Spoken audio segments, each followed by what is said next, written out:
Hi, I'm Austin. I'm one of the Buddies Pals. Behind me, I've got Utah. And we have Quinn. And then over here is Storm. And they are going to help me read this story to you. It's called A House for a Hermit Crab by Carle. All right. House for a Hermit Crab.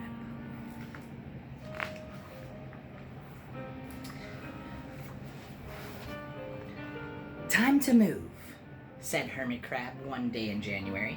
I've grown too big for this little shell.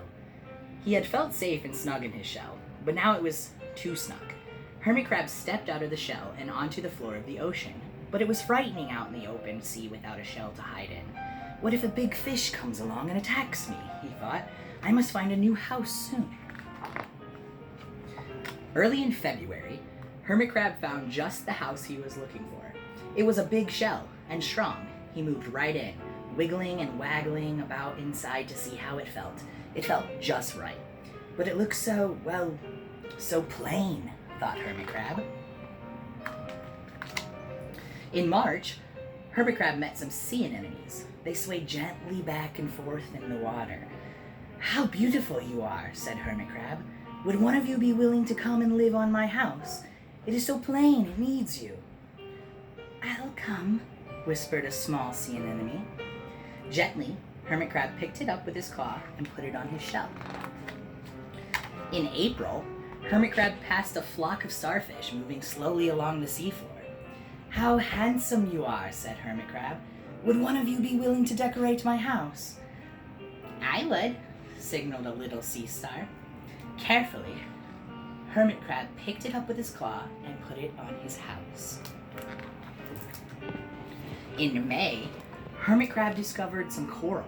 They were hard and didn't move. How pretty you are, said Hermit Crab. Would one of you be willing to help make my house more beautiful? I would, creaked a crusty coral. Gingerly, Hermit Crab picked it up with his claw and placed it on his shell. In June, Hermit Crab came to a group of snails crawling over a rock on the ocean floor.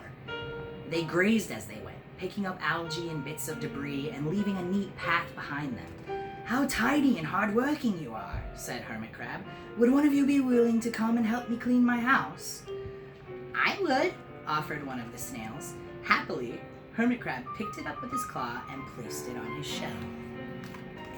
In July, Hermit Crab came upon several sea urchins. They had sharp, prickly needles. How fierce you look, said Hermit Crab. Would one of you be willing to protect my house? I would, answered a spiky sea urchin. Gratefully, Hermit Crab picked it up with his claw and placed it near his shell. In August, Hermit Crab and his friends wandered into a forest of seaweed. It's so dark here, thought Hermit Crab. How dim it is, murmured the sea anemone. How gloomy it is, whispered the starfish. How murky it is, complained the coral.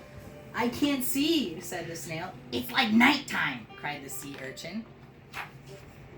In September, Hermit Crab spotted a school of lanternfish darting through the dark water. How bright you are, said Hermit Crab. Would one of you be willing to light up our house? I would, replied one lanternfish, and it swam over near the shell. In October, Hermit Crab approached a pile of smooth pebbles. How sturdy you are, said Hermit Crab.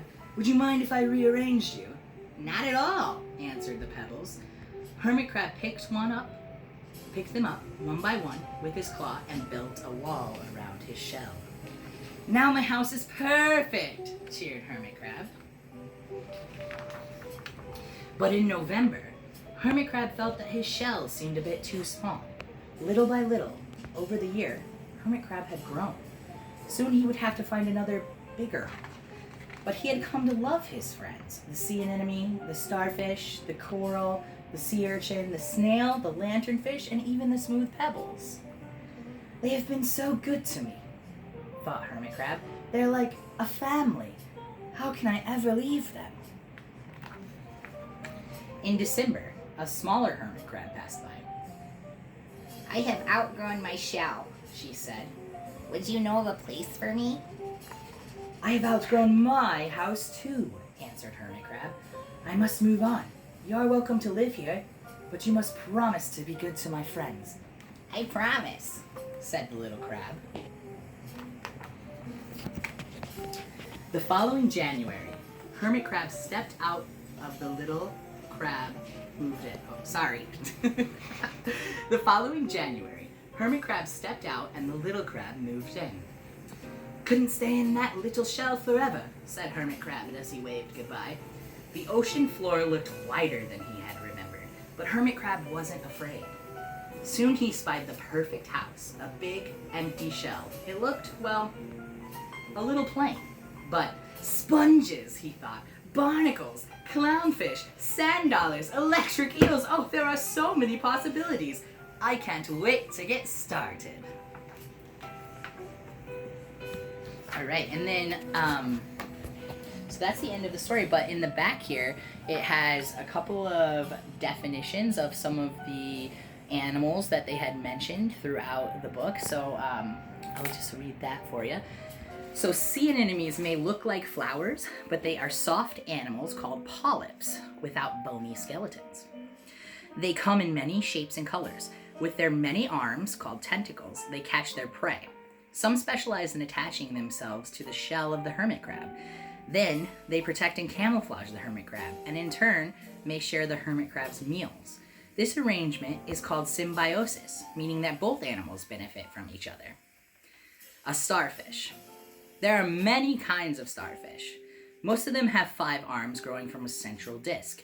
The mouth of a starfish is on the underside of the disc, and it has a single, simple eye on the end of each arm. With its powerful arms, it can open an oyster or hold onto a rock during a storm when the waves lash about. Corals. Corals are somewhat similar to tiny sea anemones that build hard skeletons around themselves.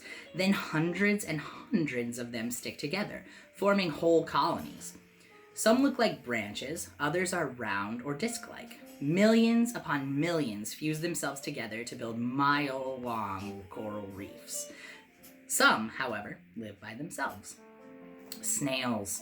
There are approximately 80,000 species of snails and slugs. Some live on land, others live in the sea or in lakes. Some carry a shell, their houses, on their backs. Others have none. The shells come in many colors and shapes. Sea urchins. Some are fat and round, others are thin and spindly. Many have long spines that are sometimes poisonous, with which they move around and dig into the mud or rocks or other places. Their mouths, with 5 pointed teeth, are on the underside. Lanternfish. Lanternfish, like fireflies, have luminous or light-producing spots on their bodies that light up their dark surroundings. Some lanternfish have a lantern-like organ that dangles in front of their mouths, attracting other fish, which become their prey. All right, so that was A House for a Hermit Crab by Eric Carle. And again, a big thanks to Quinn over here for helping me read it, Miss Storm, and little Utah.